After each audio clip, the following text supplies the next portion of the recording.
Good afternoon, this is Jason Ridge from Ridge Reviews. I know it's been a while since my last post. I apologize for that. Had some medical things to deal with since I am in between treatment. I thought I'd post a quick update on the 2024 GMC Sierra 1500 elevation and some of the challenges I had. If you remember from the last video post that I made regarding some of the problems that I had with the truck itself, the main problem I had was with the main engine seal and some of the issues around that, and an oil leak, and a whole lot of drama that went on with that repair. I'll give you a quick update on where that is. It's been a few months, so stay tuned and we'll get into it. All right, well, I guess it's been about 5 months now, actually, maybe longer than that, maybe 6 months since I last posted on this. Could be even longer than that. Who knows? Time flies. But needless to say, things have been resolved with the GMC Sierra. If you remember from the prior video, I had a main engine seal that was rolled. It required the dealership to take apart and remove most of the powertrain of the truck. It was in repair and service for probably about 2.5 weeks. I got it back. I was really frustrated because it was a new truck, but they said they'd repair it. I got it back. It was still leaking oil when I got it back. Not only that, when I got it back, I found out that they had driven my truck on a 240 mile extended service drive, whatever that actually ends up meaning. And we went through a whole bunch of drama on that, but that's a longer story. Got it back. It was still leaking oil. Took it back in again. They took it apart again. Found out that the transmission cooler lines were disconnected. It wasn't dumping oil this time. It was actually dumping transmission fluid. They drove it, dumping transmission fluid for their 230 or 240 mile extended service drive. And then I drove it that way for a day or two until I noticed that it was leaking again. So long story short, I drove it for about another couple weeks. Started to encounter what turned out to be in the end TCC shutter. So it's a torque converter clutch controller that would shutter. So it actually would just intermittently start to shake the truck, and it would just happen for just a moment, just enough to notice it, and then it was gone. And I couldn't really tell what it was. I went back and forth with the dealership. They told me I was imagining things.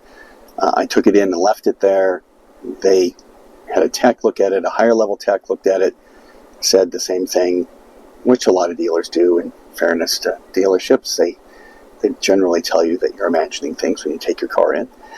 They told me I was imagining things. I finally set up an appointment, went in, talked to them, and drove it for maybe 20 seconds. We barely got out of the parking lot, and it happened right then and there. And the high-level tech was like, yeah, that's not right. That's something significantly bad. Turn around, go back to the dealership. They took the truck. It was there for about 2.5, 3 weeks longer.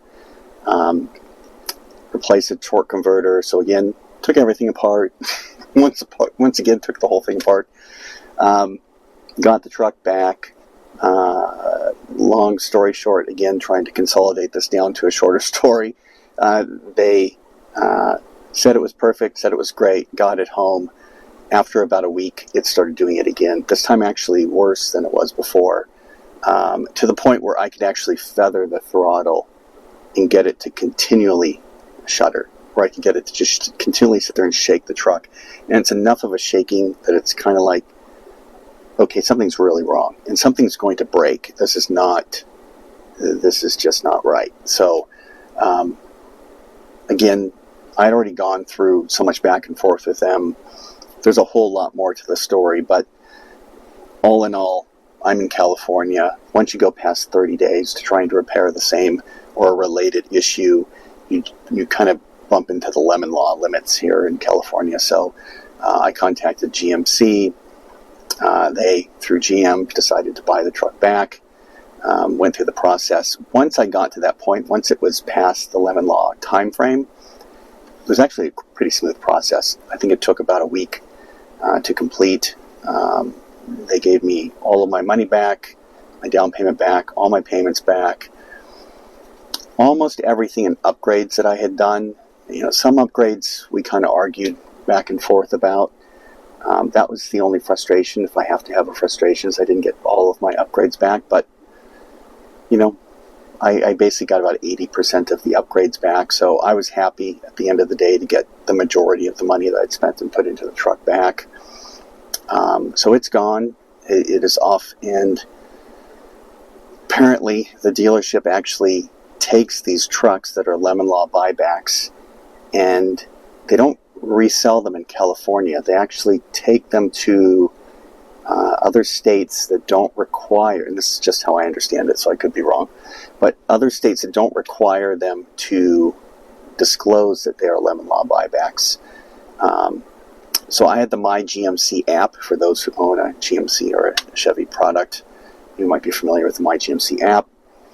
So I could track the position of my truck. So even after they had bought it back, I saw it for a couple months sitting in a lot that was close to here. That was an auction lot. So I thought, oh, you're going to auction it here. That's interesting.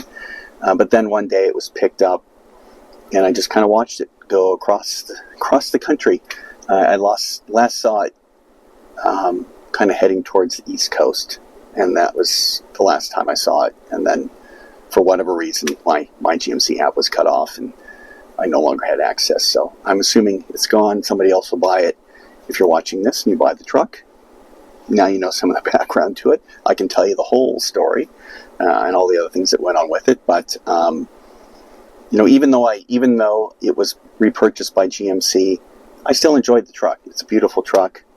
I wouldn't hesitate to buy another GMC truck. I wouldn't buy one with that same powertrain, at least in the GMC Sierra 1500.